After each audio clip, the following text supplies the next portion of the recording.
What's up guys, it's Trevor here. In this video we'll be covering real estate versus business. We're going to do an in-depth comparison between these two and which one is a clear winner. If you want to get straight to the answer, neither, because there's different use cases for different people. Depending on your situation, real estate and business can both build tremendous wealth to your name.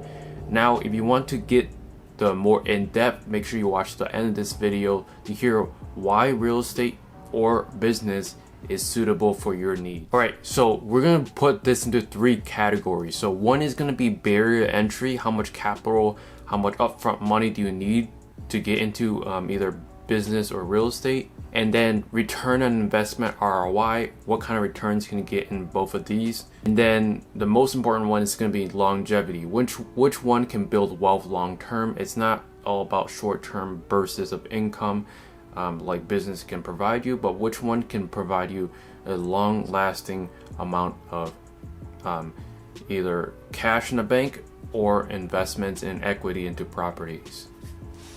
Okay, starting things off, we're going to talk about barrier of entry. And now this one is going to be a clear win for business. Now obviously there's so many different business models that you can run, and there's also different ways you can buy real estate. You can flip real estate, you can wholesale real estate. We're just going to talk about the good old buy and hold real estate.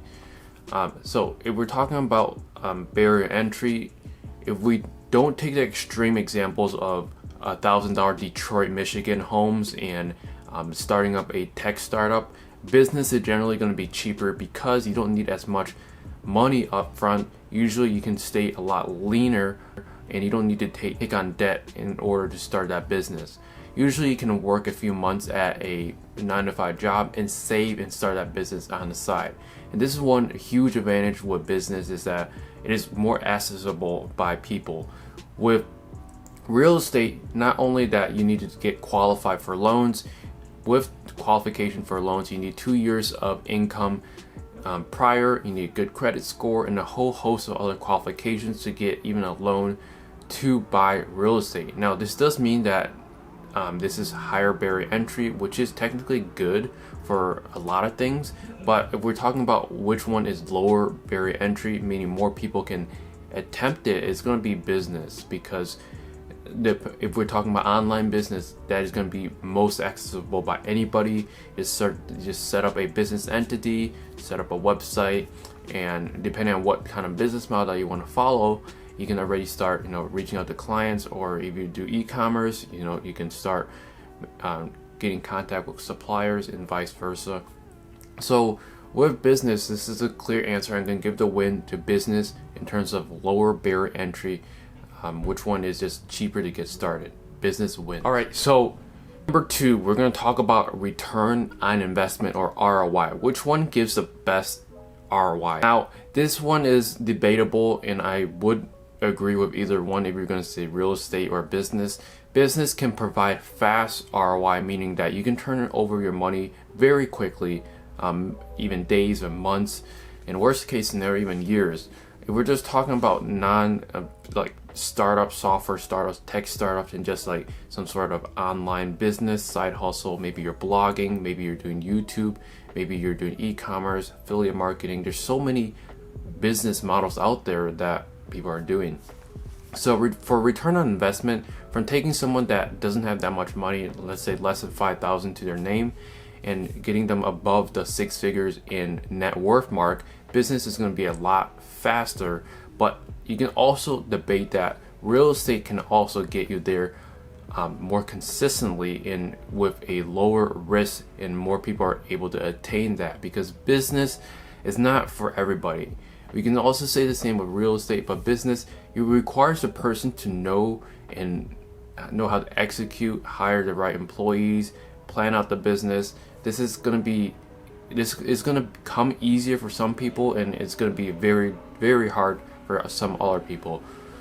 Personally, I'm just going to put this as a tie, because you can definitely argue which one can give you better ROIs over the long term and which one can give you short term ROI.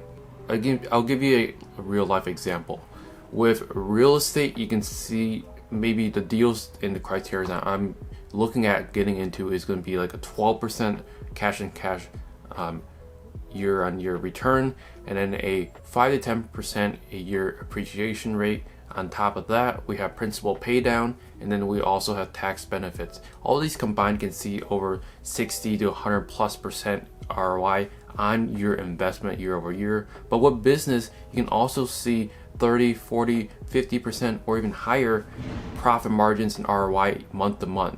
Now the problem with businesses is some businesses are too lean and they're not able to spend all that money, because some business models, it's not as straightforward as just dumping more money into marketing and just seeing a higher ROI. Because with online business, at least for the most industries, if you increase advertising spend, the cost per acquisition per customer is going to increase, meaning it's going to cost more to acquire a customer.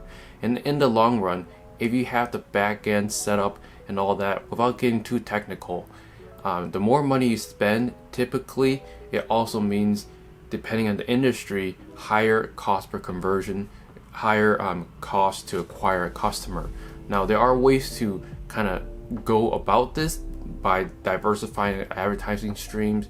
There's also times where if you're spending the most in terms of an advertising niche, the person that spends the most is going to acquire the most amount of customers. And sometimes it doesn't even matter the cost per acquisition, because you're the number one brand in that specific industry. So all in all, return on investment and ROI, I can give this a tie, because I can see it both ways. With somebody being heavily invested into business, they can see huge ROI short term, and they can use that to also buy real estate. So ideally, if you look at it that way, if you do both, you're going to be way ahead of a lot of people. If you do business, have a stable, consistent income from your business, then you can buy real estate. That is the ideal plan for anybody looking to invest in either of these two asset classes. All right, so number 3, the third criteria on this list is going to be longevity. Now I love this criteria because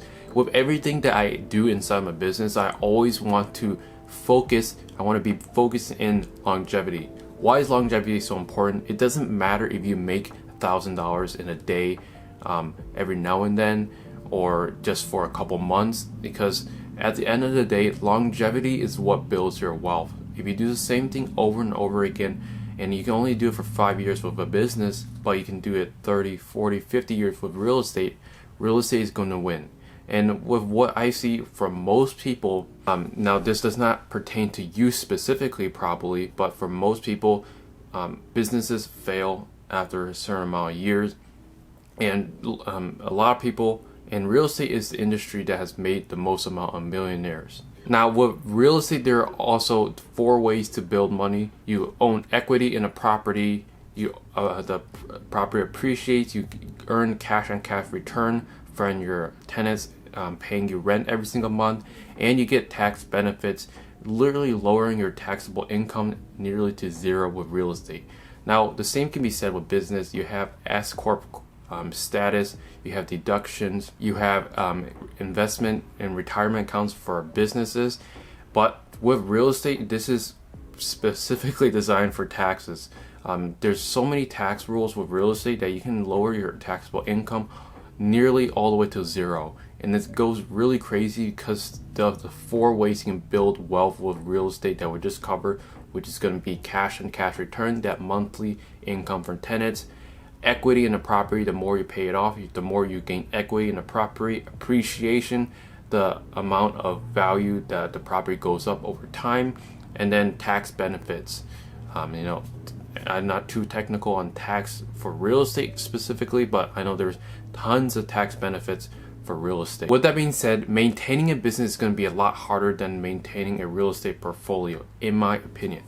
Businesses fail, and businesses don't last as long typically as somebody that invests into real estate. As a general rule of thumb, I'm going to give this win to real estate because for most people, it's going to be easier and more manageable to maintain their real estate portfolio than maintain a business. And for the most part, the business actually probably is going to be stagnant or be on a decline the longer they keep it. But with real estate, you can add as long as it makes sense, add more to your portfolio, grow your cash and cash return every single month, and grow your equity and net worth with real estate. And give this win to real estate. Now, you have made it to the very last section of the video where I cover which one is better. Now, the actual answer I just covered in the beginning of the video, which is it depends.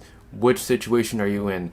If you don't have a lot of money, business makes sense because it can give you short-term income where you can take that eventually and then invest in other asset classes like stocks, crypto, art, in real estate like we covered. But if you already have money up front and you already have some sort of job, then real estate makes a lot of sense. If you don't want to do business, you can still do business, of course, but with real estate, it is, especially if you have a job that's paying you monthly, more manageable since you already have the foundation set up. With a loan, they look at your 2-year history with your job or the company that you're working for. They want to see that you have consistent income, which is good if you have a job. This makes it perfect to invest in real estate if you are working a 9-to-5 job, basically. Well, so my recommendation is try both. You know, even though businesses can fail and real estate probably has a higher chance of you succeeding. I've seen a lot of people build tremendous wealth with business, and personally, business is what I really love. However, I've been just getting mind blown away by all what I'm learning with real estate, and definitely real estate is something that I have on my radar. Business can make you a cash rich millionaire, but with real estate, generally you're going to be more equity rich, meaning you have, you know, a portion, depending on how many years you've been paying it, portion of a property that's worth money. Both can be really good. It depends on what the person doing the business does with that cash, and it also depends on how that real estate investor continues to invest into real estate deals. I hope I covered most things and gave you a clear understanding of which one is clearly better. It depends, like I said, but I would recommend trying both and see which one is suitable for your situation. So I hope you guys found some value in this video on real estate versus business. Hope you crush it out there. I hope you guys enjoyed this video. Make sure you check out these 2 other videos about personal finance, investing, and building your wealth, and I'll see you guys in the next one. Take care.